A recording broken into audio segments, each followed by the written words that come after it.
October 8th, 1871. Peshtigo. Was late afternoon on a Sunday. The air is strange. It has been strange for days. The sky is the color of old copper, yellow-green and thick with smoke. The sun, when it's visible at all, glows an unnatural red, like a bloodshot eye staring down through a haze that has been building for weeks. The Sawtooth River is low, dangerously low after months of drought. The pine forests that surround this small logging town are bone dry, the underbrush snapping underfoot like kindling. In town, families are finishing their Sunday dinners. Farmers are checking their livestock. At the Peshtigo Company sawmill, workers are stacking fresh-cut lumber. This is an ordinary fall evening, or as ordinary as it can be when the air itself feels flammable.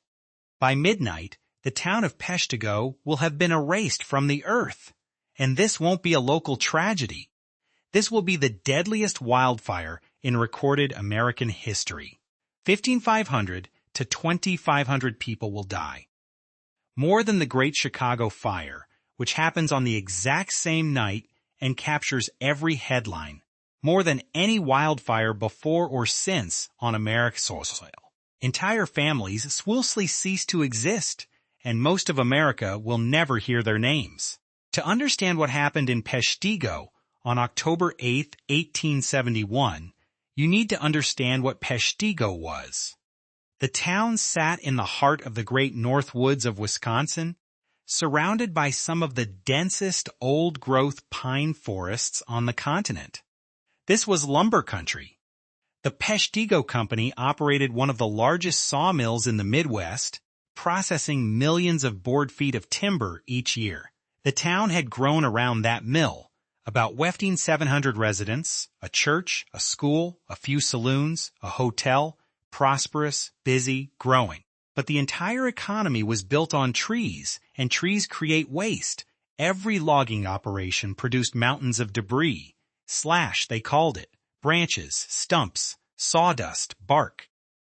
This material wasn't valuable enough to ship, so it was left on the forest floor, piled high and deep across thousands of acres surrounding the town, and it kept accumulating. Year after year, winter after winter, the slash built up. In a wet year, the slash rotted slowly. In 1871, there was no wet. 1871 was one of the driest years in the recorded history of the upper Midwest. From spring through fall, almost no rain fell. Rivers shrank to streams. Wells went dry. Farmers watched their crops wither. And the slash, all that accumulated logging waste across hundreds of square miles, cured in the sun like hay in a barn. It was a tinderbox the size of a county, but there was something else happening that no one fully understood. A weather phenomenon. A massive low-pressure system had settled over the Great Plains and was pulling air from all directions into a cyclonic pattern. The winds had been building for days, shifting direction, gusting unpredictably, and then on the evening of October 8th, they began to converge on northeastern Wisconsin. The leading edge of this system created a wind event that meteorologists today would call unprecedented. But the worst was still to come. As the fires began to burn, they consumed so much oxygen so rapidly that they created their own weather. Fire behavior so extreme, it creates its own wind systems, its own lightning, its own tornadoes of flame. The first fires had been burning for weeks. Small fires, set by farmers clearing land, by railroad workers burning brush, by hunters and trappers leaving campfires unattended. Normally, these fires stayed small and burned themselves out. But in the drought of 1871, every spark found ready fuel. By October 7th, dozens of small fires were burning across the region. Fire breaks were dug. Backfires were set. The men of Peshtigo had fought forest fires before. They were confident they could handle this one. But by Sunday afternoon, October 8th, the wind changed everything. It began as a breeze from the southwest. By mid-afternoon, it was a steady wind of 30 miles per hour. By late afternoon, gusts of 50, 60, and eventually an estimated 80 miles per hour were roaring through the forest, and the dozens of small fires stopped being small fires. They merged into a single fire front, miles wide. The temperature in the fire zone rose to an estimated 2,000 degrees Fahrenheit. That's hot enough to melt glass, to vaporize water before it touches the ground, to ignite wood at a distance without even touching it. The fire didn't just burn through the forest. It consumed the air itself. People died not from burns but from suffocation, their lungs seared by a single breath of superheated air. The fire created a convection column that rose miles into the atmosphere, pulling fresh oxygen in at ground level with such force that trees were uprooted and thrown into the flames before they even caught fire. In Peshtigo, the first real warning came around 8:30 in the evening. The wind had been building all day, the smoke growing thicker, but most people were still in their homes.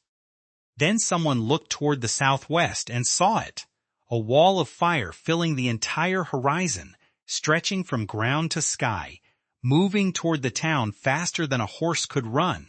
The Peshtigo River ran through the center of town. It was the only thing standing between the residents and the fire. It was also the only thing that could save them. Those who made it to the river lived, most of them. Those who stayed in their homes died, almost all of them. The town of Peshtigo burned in less than an hour. Not a single building within town limits survived. The sawmill, the largest in the Midwest, was reduced to ash and twisted metal. The church, the school, the hotel, the saloons. Gone. The river saved hundreds, but the river was not a refuge. It was a choice of how to die. The water was cold, late autumn cold. People waded in up to their necks and stayed there for hours while the fire roared overhead. The surface of the river began to boil in places. People ducked underwater to avoid the flying embers, came up gasping for air that was barely breathable, ducked down again. Parents held infants above the surface until their arms gave out. Some people simply let go. Let the current take them.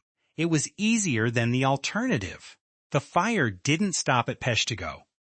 It continued north and east, consuming settlement after settlement.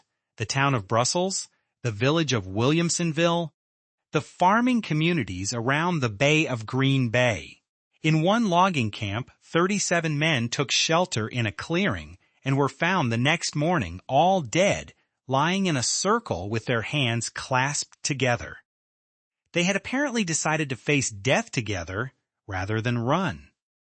At the settlement of Sugar Bush, 24 bodies were found in a single well.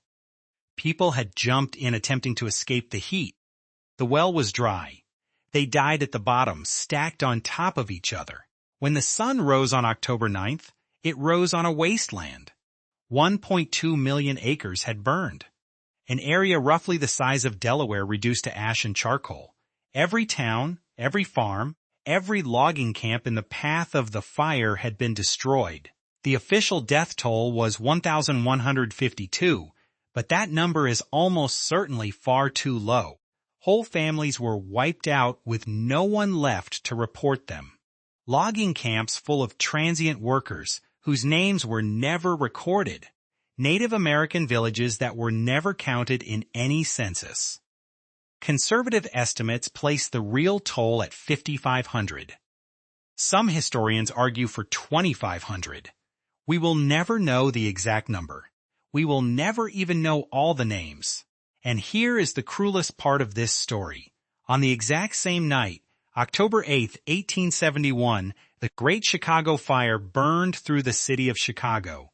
300 people died. 300. Compared to at least 500 in Peshtigo.